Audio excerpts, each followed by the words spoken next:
Hi, I'm Austin Wulliman. I'm one of the violinists in Jack Quartet.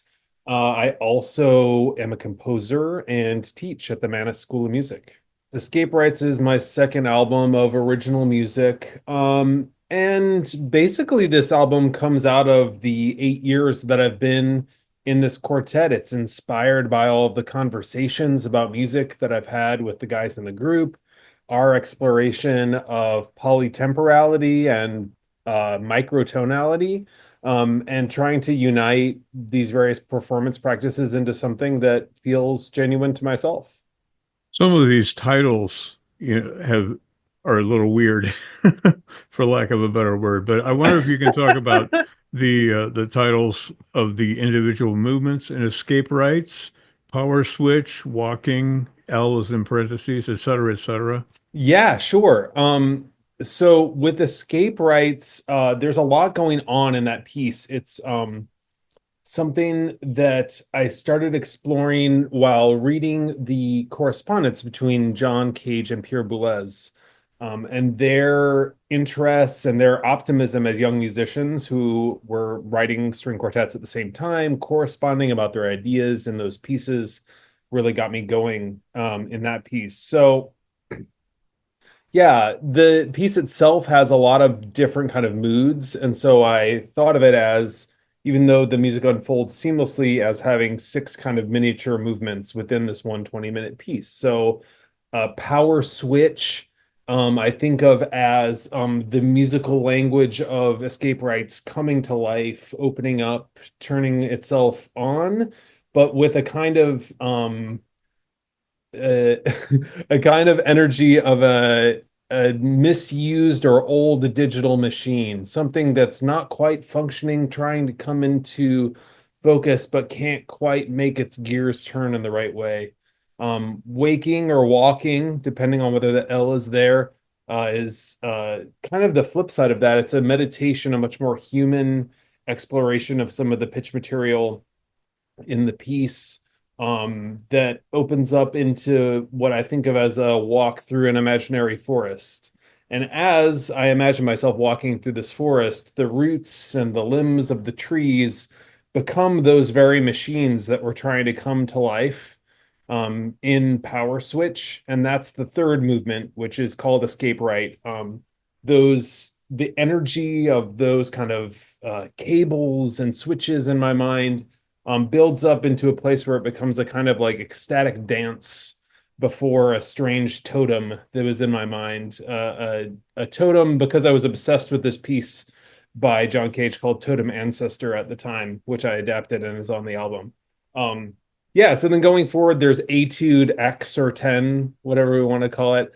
That's a movement that's written in a 25 tone serialism, and it's a pretty wild and explosive, very short, miniature kind of homage to Pierre Boulez, who at the time of his correspondence with Cage described his attempt at 24 tone serialism, equal tempered 24 notes within an octave instead of the usual 12. So with my new ideas, new resources that the quartet has been building over time, I decided to try my hand at 25 tone, and a little bit tongue in cheek too. It's playful, it's explosive, it kind of fails to reach climaxes at various times. The fifth movement, I'll try to keep it brief. The fifth movement, Natna, is Anton backwards. It's an homage to Webern, who was an important influence of both Cage and Boulez. And I was thinking a lot about the kind of crystalline structures that he made, and so it's a playful backwards and forwards thing. Anton backwards is not na.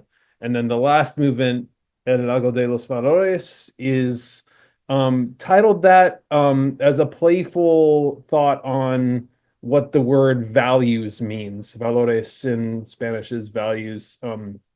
And for me, the Spanish language has been an important part of my recent journey as a composer, because I found that by studying a language that I'm now pretty proficient in uh, more in depth, it opened up new creative resources for me. And the sense of what values are personal values, the kind of values that I'm measuring with ratios and polyrhythms in the piece. And all of that kind of comes into focus in a very sort of romantic way in the last movement. Did you come up with those ideas behind each piece first and then write the music? I know some composers like paint, like Anna Klein has told me she paints and draws things, and Corigliano does the same thing. I wonder how much of the idea came to you before you wrote the music, or if you were writing the music and then came up with an idea for it. It kind of came hand in hand. I was doing a lot of reading and study of those things I was interested in at that time. And these images started to come to my mind as I was building the harmonic language that I was interested in from a more technical kind of angle. And as I was exploring these new harmonies, new to me, it started to evoke these images. And so then as I started to like work out some of the simple melodic ideas, counterpoint, harmonic movements, I have graph paper. And so I started to one of the things I like to do is like have kind of different forms, abstract forms that look like various things, move them around on graph paper to think about the bigger picture. And then that moves me closer and closer towards being able to hold in my mind the whole piece. Tell us a little bit about yourself and your activities. I mean, as a violinist, you play in the Jack Quartet, which is a luminary in the new music world. I wonder if you can talk about maybe go back and tell us about your first experience with the violin, that sort of thing. For sure, yeah. So music has always been a very important part of my life. My mother is a music teacher and church organist. So I was singing, playing music from a very young age. And I asked to play the violin at age 5. And there was a strong Suzuki program in my hometown in Indiana. So I was surrounded by other people with a lot of musical interest. I grew up in the Mennonite church as well, so a cappella singing was a big part of my upbringing. And I think that that accounts for why I'm so interested in tuning harmonies and the sounds of voices together in chorale-like harmonies. That's a big part of what music is to me. I think it's why, as a violinist, I have always gravitated towards string quartet, well, for the purity of harmony and exploring that.